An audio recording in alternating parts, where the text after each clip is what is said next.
Eu gostaria que todos olhassem para a vida do Senhor Jesus e não tivessem essa ideia que se eu não fizer algo, nada acontece. É assim para o mundo, mas não para o Filho de Deus. Quando você descansa, Deus trabalha. Quando você trabalha, Deus descansa. Joseph Prince, nosso convidado, o que você deseja que as pessoas desapeguem? Do estresse, ansiedade e preocupação. E eu creio que esta é a vida cristã. De todas as bênçãos que o Senhor nos deixou, na noite que foi traído, ele disse: a paz eu vos deixo, a minha paz eu vos deixo. Esta é a paz que vocês têm contemplado enquanto eu dormia no barco no meio da tempestade. Esta paz eu entrego a vós. E é maravilhoso que nós entendemos que ele falava com seus conterrâneos judeus. Então ele falava em hebraico, aramaico. Provavelmente ele disse Shalom. Eu entrego a vocês. E Shalom não é apenas paz de espírito. Shalom significa saúde, bem-estar. A saúde que vocês veem que eu tenho, porque durante 3 anos eu nunca fiquei doente. Este Shalom, essa paz de espírito, esta plenitude, eu entrego a vós. Eu vos concedo. E se é assim, por favor me diga, porque nós não recebemos, amém? Se foi entregue a nós. O único critério nesse versículo é: a paz eu dou a vocês não como o mundo dá. O mundo dá uma paz que depende de acontecimentos que você quer que aconteça do jeito que você deseja, mas ele nos dá paz interior, que controla o exterior. Então, voltando novamente. Então, se há algo que ele nos entregou, por que não vemos isso manifesto em nossas vidas? O único critério, o único imperativo aí é: a minha paz eu vos dou, mas não se turbe o vosso coração. Nem tenham medo. Então, desapegar significa desapegar daquele problema que causa ansiedade e preocupação. Então, quando desapegamos disso, nós não perturbamos o nosso coração. E você não pode desapegar por ele, nem ele por você. Eu não posso desapegar por você e nem você por mim. Nós não devemos perturbar o nosso coração. E a única coisa que ele nos manda guardar é o coração. Nos ocupamos tentando guardar a saúde dos nossos filhos, o bem-estar dos nossos filhos, os nossos negócios, todas essas coisas, o nosso casamento. Mas Deus nos diz: não precisa de tudo isso. Guarde o seu coração. Não turbe o vosso coração, e eu cuido de todo o resto.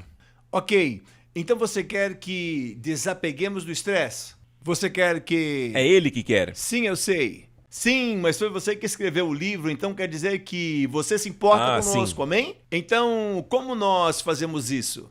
Como nós desapegamos? Porque às vezes parece... Sabe, eu creio que todos nesse podcast desejam desapegar do estresse, mas a questão é como fazê-lo. Bom, isso vem de uma revelação, de uma visão que você precisa receber do Senhor. A visão é que a provisão e o suprimento sempre vêm do Senhor.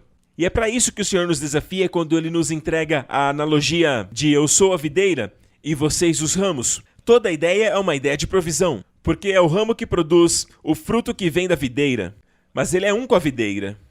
Então ele está dizendo: você está aí como ramo, mas eu sou a sua videira viva. A mesma vida, a mesma seiva, a mesma provisão, a mesma graça, a mesma plenitude, o mesmo poder que vocês me veem operando, onde quer que estejam, saibam, habite em mim. E nós transformamos esse habitar num trabalho. Habitar é descansar. E o suprimento virá. Sabe, quando enfrentamos algo estressante, lembre-se disso, que a videira, Jesus Cristo, está te suprindo com a sua paz. Quando você tem que tomar uma decisão difícil ou precisa de sabedoria em certa área, ele te provê com sabedoria e discernimento. Então você deve ter sempre essa consciência. Isso é, na verdade, uma revelação. Se torna difícil se você vive pela carne. Se torna difícil desapegar. Porque a carne quer ter o controle. Ela quer ter o controle. Eu faço isso, eu faço isso. E é daí que vem o estresse, quando você tenta controlar. Quando você quer ter o controle de toda a situação. Uma vida de desapego é algo que é fácil e difícil. É fácil se você tem a revelação que Deus está trabalhando, que Ele está fazendo. Mas é difícil se você não percebe isso e você tenta operar pelo seu próprio esforço, pela sua performance, pelas suas obras. Joseph, então qual é a base? De onde este assunto surgiu? Eu sei que é algo que tem a ver com a graça. Eu me lembro de você ter falado sobre batalha espiritual nos seus livros alguns anos atrás. E tinha a imagem de um cara relaxando numa cadeira, reclinado. E eu entendi aquilo e eu conheço bastante sobre seus ensinos, mas da onde que este pensamento surgiu? Qual é a semente desse livro? Sim, bem, eu creio que cada ministro, cada pastor, cada líder tem tem um tema ou uma missão para a qual o Senhor o tem levantado. E o meu chamado é redescobrir o Evangelho da Graça.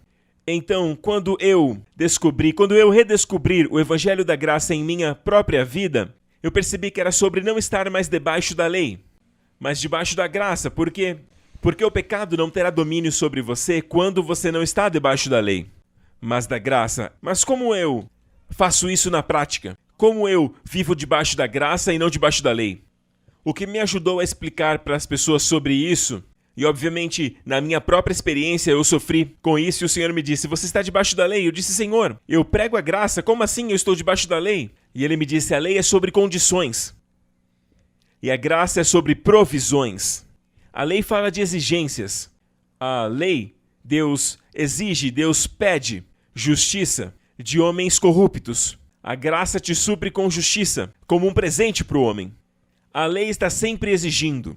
Não farás, não farás. A graça sempre provê. Eu vou fazer, eu vou fazer, eu vou fazer. Na nova aliança. Então eu vi isso, que praticamente todos os dias quando acordamos, temos uma escolha. Podemos nos basear no dever. Ah, cara, eu tenho que cumprir esse prazo, tenho que fazer isso. Eu tenho que conversar com a minha filha adolescente. Eu tenho que fazer a minha esposa, feliz. Por que você está rindo aí? É uma mente focada nas exigências. A obra que você exige está ocupando você. Você pensa nisso quando você acorda? Você também é um profeta, isso é muito forte. Está fluindo, irmão, está fluindo. Então faça uma oração no match. Ou então você pode acordar, guiado pela provisão, e você, sabe, mesmo que tenha que lidar com a sua esposa, o suprimento de sabedoria vai vir, o suprimento de graça e misericórdia vai vir também. É uma mente de provisão, tudo tem a ver com a sua perspectiva. E isso é arrependimento é mudança de mente. Sabe, eu vejo muitas pessoas enfrentando problemas com a sua saúde e elas estão muito preocupadas por conta de um diagnóstico ruim. E eu sei o quanto isso nos consome, passa por cima da gente como se fosse um trator. Eu sei que muitas pessoas passam por isso e, como você sabe, demora um tempo para entender que primeiro é necessário reverter aqui, porque eu creio que o campo de batalha é na mente, de fato. Como ajudar aqueles de nós que receberam um diagnóstico ruim para mudar a mentalidade e começar a viver e a transformar aquilo que nós falamos? Porque aquilo que falamos nestes momentos tem de fato um efeito muito grande em nosso corpo, nossa mente, nosso pensamento. Então, como nós superamos isso e desapegamos esse sentimento daquilo que nós temos que fazer por nós mesmos, ao invés de confiar no que Deus tem para nós? A palavra hebraica Rafá, Jeová Rafá, o Deus da cura. Rafá é cura, mas a raiz da palavra Rafá, ela tem uma letra rei, que quer dizer relaxe. Desapegue. Tem um verso que diz que um coração relaxado é vida para a carne. Muitas vezes ensinamos a confissão de fé. É assim que nós fomos ensinados, que se estamos doentes, confessamos pelas suas pisaduras, somos sarados. Mas não fomos ensinados a desapegar da ansiedade, preocupação e estresse. Eles podem confessar, mas com medo. Eles podem estar declarando, mas de forma desesperada. E aí eles podem dizer qualquer coisa. Mas eu acho que a primeira coisa que devemos compartilhar com eles é como viver esse desapego sabendo que Deus que cuida. O porquê ele disse lançar toda a ansiedade é porque é ele que cuida. Olhem as aves dos céus, Jesus disse. Eles não se preocupam sobre a comida. E até ali na calçada você consegue vê-los comendo ali, bem no meio do concreto. O que eles estão comendo? E nós aqui nos preocupando. Então, se Deus cuida dos pássaros, vocês não valem mais do que eles, Jesus disse. Eu creio então que na verdade precisamos começar daí. Desapegar do medo, ansiedade e preocupação, antes de ensinar como receber a cura. Mas muitas vezes eu percebo que por alguma razão as pessoas não se preocupam mais com o seu problema. Eu preguei sobre isso na igreja de Lakewood e Paul Austin, o doutor, ele me disse assim depois do sermão, e isso é muito verdadeiro, eu ouço isso o tempo todo, mas ele compartilhou comigo semana passada. Ele me falou sobre alguém com câncer no pâncreas. E ele me falou o percentual de pessoas que morrem, sabe, é terrível. E ele me disse, aquele rapaz continuou vivendo normalmente. E o Paul perguntou para ele, por que você acha que você tem vivido por tanto tempo? Depois de tantos anos ele foi curado, mas ele disse assim, eu simplesmente não me preocupo. Eu creio que Deus está cuidando. Sabe, eu creio que existe uma chave aí que precisamos redescobrir. Precisamos crer na provisão. Se você está doente, a provisão está vindo. E pode não se manifestar tudo de uma vez, mas 30% significa 30% curado. Amém? Agora, 60% é um novo estágio, então você está mais curado do que doente. Pode ainda ter sintomas, mas não desista. O melhor de Deus está agindo, você recebeu a cura dele. E qual é a alternativa em relação a querer controlar tudo e não viver esta vida de desapego? Sabe, eu olho para sua própria vida, não é somente eu, e sobre o que Deus tem feito através de mim. E repito, aquilo que Deus tem feito através de mim. Muitas vezes, quando eu deixo fluir, as pessoas dizem, nada vai acontecer. Mas quando você deixa fluir, Deus trabalha em você e através de você. Quando eu vejo a sua vida, eu me lembro de quando você foi para um dos lugares mais difíceis e perigosos do mundo, e você não se preocupou. Você estava num dos lugares mais perigosos do mundo, e você não se preocupou porque confiava na soberania de Deus. E, confiando na soberania de Deus, você simplesmente desapegou. E Deus te protegeu. Então veja o que você construiu nestes últimos anos. E tem um grande peso nos seus ombros, mesmo assim você nunca está tenso. Não é apenas construir uma igreja, mas uma organização como a TBN, a maior emissora cristã de todo o mundo, e você tem muitas responsabilidades. E ainda assim, eu sempre te vejo em paz. Você está sempre de boa. Eu não estou rasgando seda, eu só estou falando a verdade. E veja o Senhor Jesus, ninguém jamais fez mais do que ele, em 3 anos e meio. E não houve ninguém mais tranquilo do que ele. Ele sempre tinha tempo para todos. Ele passava tempo com as pessoas. Tempo suficiente para parar no caminho da cura da filha de Jairo, a fim de curá-la. Mas ele parou e gastou tempo com uma mulher que foi curada. E ela foi curada em suas costas. Isso não podia acontecer. Moisés viu as costas de Deus porque no passado o homem estava sempre em pecado. Na lei, Deus sempre está saindo. Então ele só viu as costas de Deus. O lugar da maldição, o lugar de condenação. Jesus não quis que fosse assim com ela. Ele virou a sua face para ela, para que ela soubesse que ele queria a sua cura. E ele disse, vá em paz e seja livre dessa praga. E sabe, ninguém jamais fez mais do que o Senhor. E naquele momento, a filha de Jairo morreu. E ainda assim deu tempo de ir lá e ressuscitá-la. Então essa cadência, esse ritmo de graça que ele vivia, eu gostaria que todos olhassem para a vida do Senhor Jesus e não tivessem essa ideia que se eu não fizer algo, nada acontece. É assim para o mundo, mas não para o Filho de Deus. Quando você descansa, Deus trabalha. Quando você trabalha, Deus descansa. E é isso que ele me disse e eu escrevi aí no livro. Há muito tempo atrás ele me disse, quando você descansa, eu trabalho. Uau, a produtividade do descanso. Sabe, é maravilhoso, é uma revelação maravilhosa que... Basicamente, eu creio que, sabe, nos bastidores, nós estávamos falando sobre que você teve uma espécie de visão e que você viu a provisão vindo até você. Você poderia falar um pouco sobre isso, por favor? Sim, eu estava orando e tive uma visão de ouro fino, caindo através de tubos do céu. E caía como se fosse um óleo de ouro sobre os crentes. E de um tubo caía a sabedoria financeira. De outro tubo descia saúde e cura.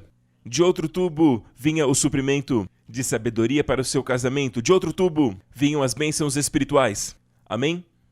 E quando eu vi aquele óleo de ouro descendo, eu perguntei para o Senhor uma confirmação dessa visão. Eu sou muito cauteloso com isso. E o Senhor me levou a Zacarias 4, onde Zacarias viu canos de ouro derramando óleo dourado na menorá.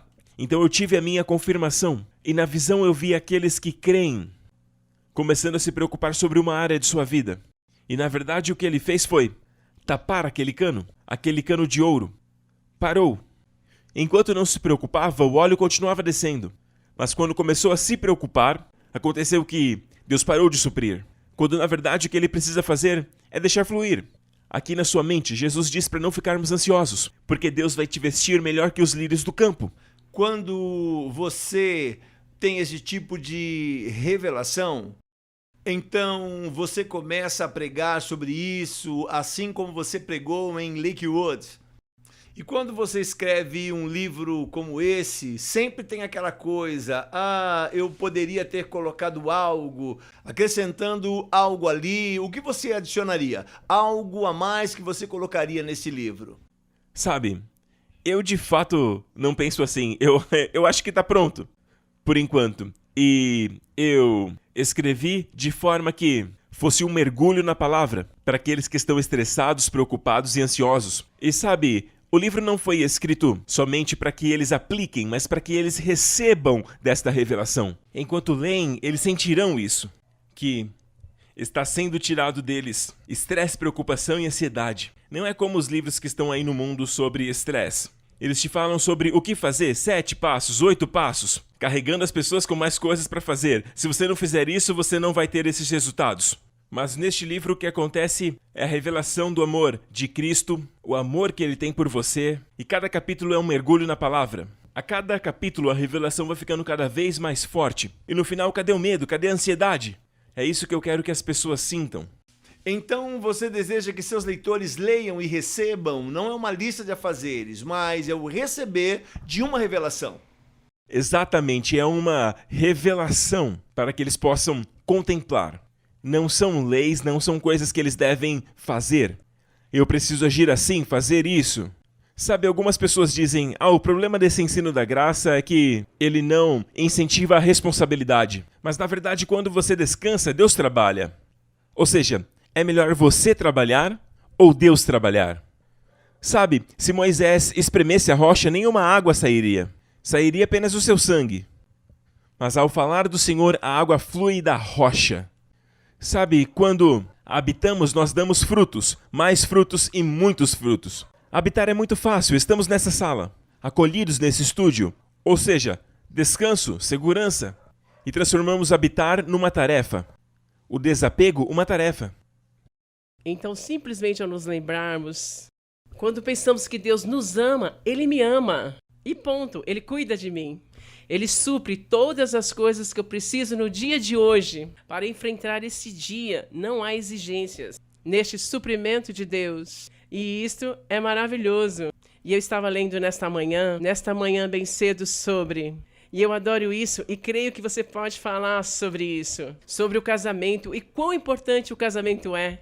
A ponto de Jesus realizar seu primeiro milagre, que foi tornar a água em vinho. Enquanto no Velho Testamento, Moisés, eu adoro isso. Fale um pouco sobre isso.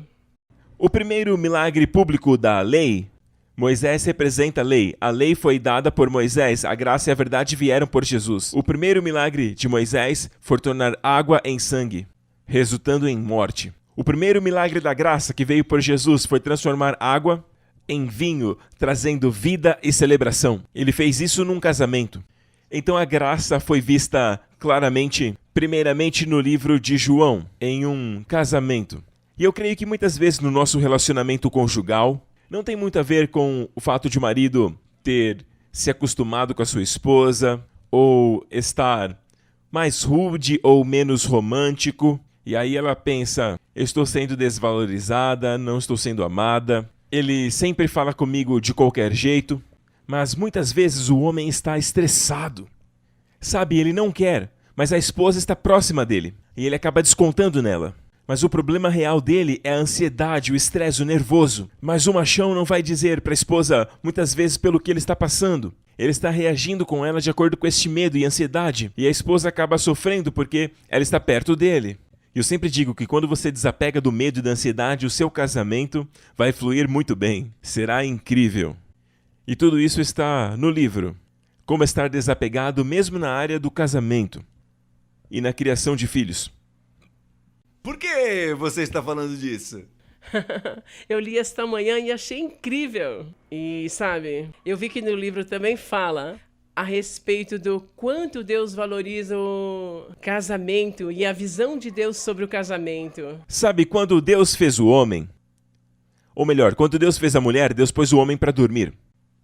Então eu sempre digo, veja, quando Deus fez sua esposa, Ele te pôs para dormir. Então, quando você dorme, Deus trabalha na sua esposa. Então, vai dormir. Entende o que eu quero dizer? Descanse. Deixe Deus trabalhar na sua esposa. Então vai dormir, Matt. Vai dormir. Ai, meu Deus, eu quero dormir. Boa entrevista, esposa. Preciso ir dormir. Pois é, sempre acaba caindo em mim. De alguma forma, sempre volta em cima de mim. Viva uma vida desapegada. Ok. Então, Joseph, a ideia aqui, vamos recapitular um pouco. Nós estamos em Los Angeles e atrás de nós temos uma rodovia, acho que é a 101, não, é a 110, que está atrás de nós. E obrigado por separar um tempo durante a sua viagem aqui na América. vindo lá de Singapura para cá para falar sobre essa vida de desapego e... Vamos para Israel também. Sim, nós vamos, mas preciso falar isso rapidinho. Eu preciso ter certeza que entendi. Ou seja, basicamente você está dizendo que somente por nós mesmos nós temos a tendência de carregar ansiedade e medo porque estamos numa sociedade que quer nos dizer o que fazer em cada situação. Os maridos, por exemplo, o que você deve fazer para que sua esposa e seus filhos tenham um teto sobre as suas cabeças, um carro, um plano de saúde e todas estas coisas. Temos que lidar e nós temos a tendência de internalizar isso. Nos causa estresse e antigamente não sabíamos a opinião das pessoas, mas hoje, através das mídias sociais, nós sabemos. E isso traz estresse. Antigamente eram só nossos parentes, há uns 30 anos atrás, mas hoje todo mundo manifesta a sua opinião. O diabo anda procurando quem ele possa devorar. Isto é muito direto. Ele está procurando pessoas que estão estressadas, preocupadas. Então ele está procurando as pessoas preocupadas. Amém? Então, como você se torna devorável? Quando está cheio de cuidado e preocupação, as preocupações deste mundo colidem com a palavra de Deus. É por isso que ele tinha uma coroa de espinhos, para que os cuidados, as preocupações, ansiedades fossem levadas por ele na cruz. A primeira área que ele redimiu, ali no jardim, foi quando ele suou sangue, que é um problema de saúde chamado hematedroses. Os médicos dizem que a ciência médica nos diz que, sob um estresse extremo, sob uma ansiedade extrema, é muito raro, mas acontece. Você sua sangue, os seus capilares explodem. Jesus suou sangue, mas existe uma qualidade redentiva no seu sangue. Então, quando o seu sangue e o seu suor, lembra no jardim? Quando Adão pecou, Deus disse, pelo suor do seu rosto, você comerá o pão. Então, a partir de hoje, a sua vida será estressante. O seu pão virá do estresse, com preocupação, ansiedade e muito esforço. Mas o que começou num jardim, Jesus finalizou em outro jardim. Ele suou sangue, com o poder redentivo do seu sangue, ele redimiu a todos nós da maldição do suor. Uau! E o sumo sacerdote não podia usar nada que o fizesse suar. Sim, isso está no livro, e isso é muito bom. Sabe, para pastores e líderes, eles precisam saber que no Velho Testamento Deus disse, usem linho, até nas roupas de baixo. Deus disse, do alto da cabeça até a ponta dos seus pés, todos os levitas devem usar linho. E eles não devem usar coisa alguma que os façam suar. Deus não quer suor em seu ministério. Uau! E eu sempre vejo que Deus trabalha com as pessoas, sabe, ele trabalha alinhado com as pessoas que estão alinhadas com o seu coração. E o coração de Deus está sempre alinhado para amar, em primeiro lugar, Jesus. É sempre neste tripé. Qualquer ministério baseado nesse tripé vai ter sucesso. É o que Jesus me disse. Em primeiro lugar, Jesus Cristo. Em segundo lugar, o corpo de Cristo é o amor pela igreja. Tem aqueles que amam a graça, mas desistiram da igreja local. É plano de Deus. A igreja local não é perfeita, mas ela é uma ideia de Deus. A todas as 7 igrejas, Jesus falou, elas não eram perfeitas. 2 delas não receberam nenhuma repreensão, mas não eram perfeitas. Mas ainda assim, Jesus considera a sua igreja. Amém? E a terceira perna é Israel. Alguns amam o Senhor, amam a igreja, mas não amam Israel. E eu descobri, na minha igreja, no meu ministério, eu tenho visto pessoas que amam Israel e começaram a prosperar.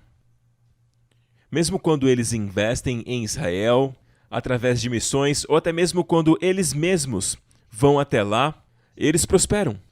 Tem algo muito estranho. Mensalmente semeamos uma parte das entradas da nossa igreja em Israel.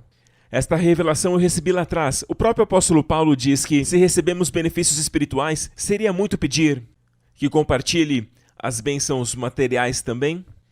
E Paulo fala disso, e isso é Israel. Deixa eu te perguntar sobre algo que certa vez você mencionou nos bastidores e acho que nunca falamos sobre isso frente às câmeras.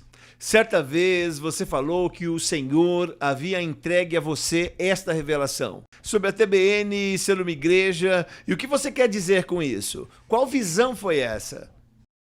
Primeiro lugar, a igreja não é somente um ajuntamento de pessoas. Sabe, quando Jesus introduziu a igreja, na verdade ele disse que as portas do inferno não prevalecerão contra a igreja. E ele também disse que onde houver 2 ou 3, a menor pluralidade eu estarei presente. O menor grupo possível são 2. É o menor plural. Onde estiverem 2 ou 3 reunidos em meu nome, ali estarei no meio deles. Então a igreja é formada até mesmo pelo menor grupo. Ok? Então não é um prédio, não é um lugar onde você vai com uma placa escrito igreja. É a reunião do povo de Deus. Então o que Deus está fazendo é nos libertando dessa visão que a igreja é apenas um prédio. E sabermos que Deus está fazendo algo ao redor do mundo inteiro. E a TBN sendo a emissora cristã número 1 do mundo, reunindo o corpo de Cristo. Então aqueles que não podem ir fisicamente a uma igreja estão presentes na TBN e assim fazem parte do corpo de Cristo. Isso é plano de Deus, então, na verdade, tecnicamente falando, é uma igreja. Uma igreja onde Jesus é glorificado e a prioridade do Evangelho da Graça é restaurada. E o amor por Israel está presente. Você tem o tripé, irmão. Glória a Deus. E aí, bispa? Pastora ou algo assim? Significa então que nós somos pastores? Bispos, na verdade. Uau, gostei muito dessa ideia. Eu posso ser a esposa do bispo? Eu gosto de ter aqui na minha jaqueta um zíper a mais do que na jaqueta do Joseph. Eu gosto do zíper da minha jaqueta, brother. Suas últimas palavras sobre viver uma vida de desapego, Joseph. Bem, creia que Deus te ama, número 1. A Bíblia diz que nós sabemos e temos crido que Deus nos ama. Número 2. Saiba que Deus não quer que você carregue nenhum pezinho aí nos seus ombros. Ele te ama muito. Lancem todo, não 70%, mas todo o seu cuidado sobre Ele, porque Ele cuida de vós. Seja radical nisso a ponto de quando o problema vier, entregue na mão de Deus. Senhor, é com você. E sabe, no início isso é um pouco estranho. Sabe, eu estou sendo irresponsável. Mas não, é assim que Deus quer que você viva. E quando o pensamento vem, não, está nas mãos de Deus. O Senhor está cuidando. E pode parecer, a sua carne vai gritar, irresponsável, irresponsável, isso não vai dar em nada. Mas Deus ama isso porque isso é andar pela fé. Isso é andar pela fé na prática. Quando a preocupação vier, lance no Senhor e descanse nele. Até os sintomas do meu corpo eu digo, Senhor, é contigo. E aí ele leva embora. Joseph, para aqueles que precisam de uma palavra de encorajamento, de uma oração, você poderia orar por eles? Sim, claro. Apenas estenda suas mãos para a televisão ou para o laptop onde você está vendo isto. Neste momento, creia que a provisão do Senhor está vindo sobre você. Que seus olhos se abram para que você veja que a provisão está vindo sobre você. Essa pessoa com quem você se preocupa, a provisão do céu está vindo. E esta filha adolescente que você está preocupado, o toque de Deus está vindo sobre a vida dela. Basta uma revelação de Deus para que ela mude completamente. Aquele problema que você teve com um amigo seu, Deus pode dar a revelação. Apenas pense nisso, que a única coisa que impede a provisão é a nossa inquietação e a nossa preocupação. Então agora, em nome de Jesus, diga assim ao Senhor, eu lanço todas as minhas preocupações, as minhas inquietações, as minhas ansiedades sobre esta situação, sobre este problema, completamente nas suas mãos, Senhor. E agora é contigo. E eu te honrarei a partir de hoje, não mantendo nenhuma preocupação a respeito disso. Eu apenas direi, está nas mãos do Senhor. E eu desapego. Em nome de Jesus.